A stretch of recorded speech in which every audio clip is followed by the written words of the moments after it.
Hi again, Dave here, or Dr. Radionic, as some people call me in other circles. Welcome to RO5, Royal 5, Laboratory 5, Laboratory 5 Canada. So many names already. Anyway, so informal Sunday, no robe, no nothing, just doing a plain Jane me. Well, with scrubs on, but he can only be so informal, right?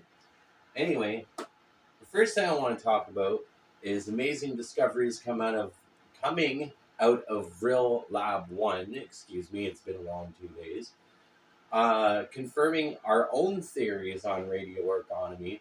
I'm not going to get too much into it because I don't want to steal his thunder, so I'll let you check out his blog. You can also definitely check out our blog. I'll leave that below. We also reference his blog in our blog. Anyway, you get the point. So, with that being said, I wanted to talk a little bit about transparency. So this is our practice run for essential oils because, it's been like 6 or 7 years since I've, actually done that. So I wanted to do a practice run just to iron out all those little things that I'm missing or that I haven't done for a while or skills I haven't practiced for a long time. Turns out there's a few of them, but, that's how it goes when you're learning.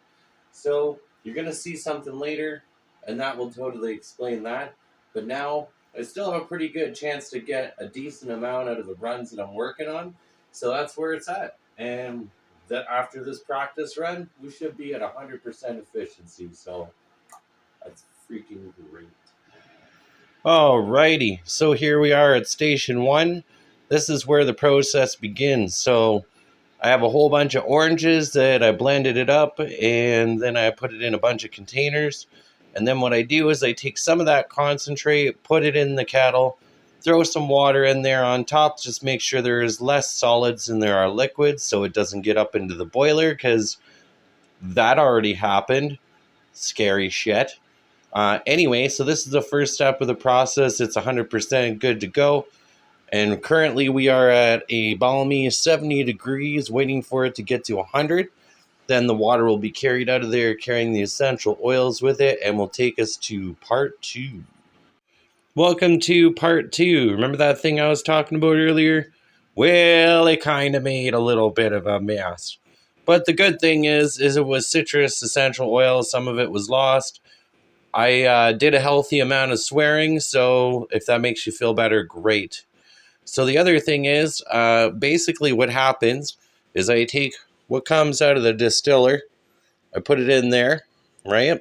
Then I take that and I put it on top of that after I take decap off, like so. And then I put that on top. Then I take this, lift that up, and then I basically just decant the water or distillate into there, which of course this would be on at the time, because I certainly don't want to waste any of that, because there might be a little bit of oil in there and we need all of it. So after that's rinsed off, then I would take this, put that on there. Not easy to do while you're holding a camera, by the way. And then I saved a little bit here just so you could see. So we got to grab our little check valve. This is what controls the flow, right? I'm just drain a little bit out of there just to show you.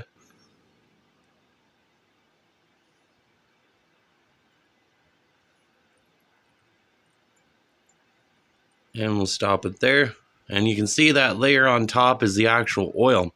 So the reason this works is because when that's capped like that, this and this helps perform what's called a negative pressure differential. And what happens is because oil floats on top of water, it's actually sucked throughout the water as it's going down. So it's an opposing force moving upward, and it causes it to stick to the top as the water is draining out, and it separates it. And that's why it's called a separatory funnel. And that's about it for now, other than I'll maybe see if I can show you some distillate when it's all done. All right, I'll catch you later. Bye.